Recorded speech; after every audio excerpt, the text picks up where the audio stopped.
there's a saying, and I don't remember whose quote this is, but it's basically that instead of trying to fix an existing system, just create a new one.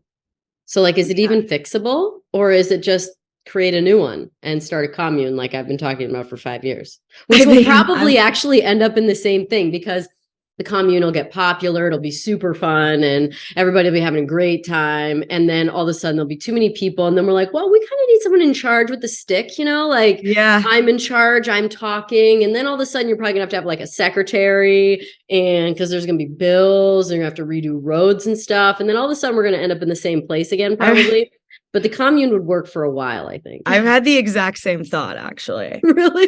My country would be called Katistan. I've already thought of that. But then I'm like, then we'd run into the same, and I'd be like, Katistan, you do what you want, you take care of you. But then, again, like you said, I probably couldn't handle it all by myself. And I don't want to. I don't want to get into politics because I don't want to make decisions for other people. I don't understand how you would want to, like, people would want to go into that. I just kind of want to be left alone and leave other people alone. But when it comes to speech stuff, you have to just, for me, I've always just decided I'm going to try to lead by example. And that's the reason why I wrote the book the way I did.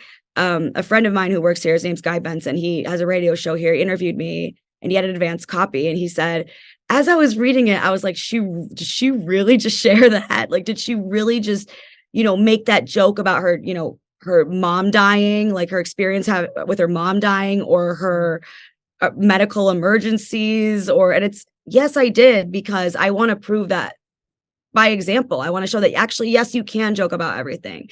And if I was going to write this book and say that, then I had to actually prove that I meant it, because the end result is that I found all of it healing. I found humor healing through all of these traumatic experiences. And the other thing that you need to do, and the other part of living by example, is to also be measured in your response to jokes that you don't like, or to someone saying something that maybe even offends you. Because I know everybody says like facts don't care about your feelings, and that's true, but also feelings don't care about your facts sometimes. Like, humans are emotional creatures. I'm a very emotional person. I'm very sensitive, but there's a difference between being sensitive and expecting the whole world really to revolve around your own sensitivity. That's just being selfish. So I think that being measured in your criticism, if someone says something you don't like, you can say, that hurt my feelings. That's different than demanding that they be fired or something, this or that. And I think we need to weigh intention more. Someone was just trying to make a joke. That is different than someone who was trying to be a jerk. Right. Exactly. If somebody uses like a derogatory term as slang versus like, because it's just kind of part of culture, versus something that is intentionally meant to make you feel horrible, that's right. Or how about just like, that guy over there, and like, we're having a crisis moment in culture of like being able to call someone a girl or a boy right now. Right. And like, what if you don't mean anything by it, right? You're just like trying to like use a reference. It's really just a guide to like bring attention. Oh, that person over there. Like, I don't know. I totally agree with you. Like, I've said this even in relationships. If something doesn't seem right, just know my intention. Like, my intention is like, I'm not trying to hurt you, right? I'm not trying to make you feel bad. What is the, like, I don't know. I think identity politics is a huge problem right now. Yeah, I do think it is, because I think that also the people who claim to be the huge activists for this, they're actually not doing themselves any favors. I mean, when it comes to speech historically, from like the civil rights movement to gay rights movement to, Susan B. Anthony, all that historically have been very pro free speech and pro First Amendment, because they understand that groups that are fighting for things that might be marginalized are the ones that need free speech the most. And also, let's say, like, going back to the trans thing, let's say your main issue, the thing that you care about the most in the world, is trans activism. And the last thing you want to do is treat somebody who, for example, does what you did and maybe accidentally says something that hurts somebody's feelings, and be like, okay, that's it, you're a transphobe. Because then people are going to stop asking questions. And there's a very small percentage of people that are trans. So a lot of people have never met a trans person in their entire life. So if you really want people to understand your cause and understand people, and you have to be open to having people talk about it without being afraid to talk about it. That's so true. While there's a healthy amount of awareness that could be created, yes, I think there's a dark side of people wanting to have an excuse and be a victim. I absolutely think that has to be the case, right? Because I mean, there's really, I mean, there's this new idea that like I'm white and someone else is black, then that means that like there's nothing that I can say that could be relatable to that person, which is crazy because I don't know what it's like to be a black person, obviously, but that doesn't mean that as humans that we would have nothing in common. And there's this idea now, even with jokes, that if it draws on, you know, an experience of a woman, meaning a biological woman who's born a woman is still a woman, then that somehow excludes trans people. Just because it's not about you doesn't mean it excludes you. It's just not about you. And it does apply to a lot of people. And there should be, you know, an outlet, because there are unique things that come with being a biological woman, like you have a period and, you know, you worry about different things than biological men do. That's not excluding anybody, because you can also then use your own voice to share your own experience. And what we've done now is, like you said, maybe people, like even talking about Black autistic people, like then they just don't talk about race at all, or you're like afraid. Like that's not a good thing either. That's the last thing people should want. And especially when it comes to jokes, when people are trying to make a joke, they're trying to make people laugh. So the intention there is good. And especially with comedy, the only way to know if a joke works or not is to try it. Because there's been times so dangerous. Is that nerve-wracking as hell? You can't tell. I mean, it's part of doing I've done stand-up on and off. I'm not really doing it right now. Kind of doing live shows that I'm getting back into that are like half stand-up. So I'll probably get back there again because it's hard to quit once you've done it. But really? Why? You don't know. You can think something's so funny in your head and then you go on stage and you're like, oh, that didn't work. And now the penalty for that is like your whole career's over.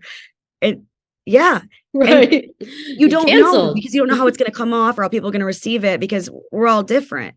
And if we make people too afraid to try, and what's going to happen is, let's say you don't like this one joke, you can be like I was saying earlier, you can be like, okay, that it hurt my feelings and leave it at that.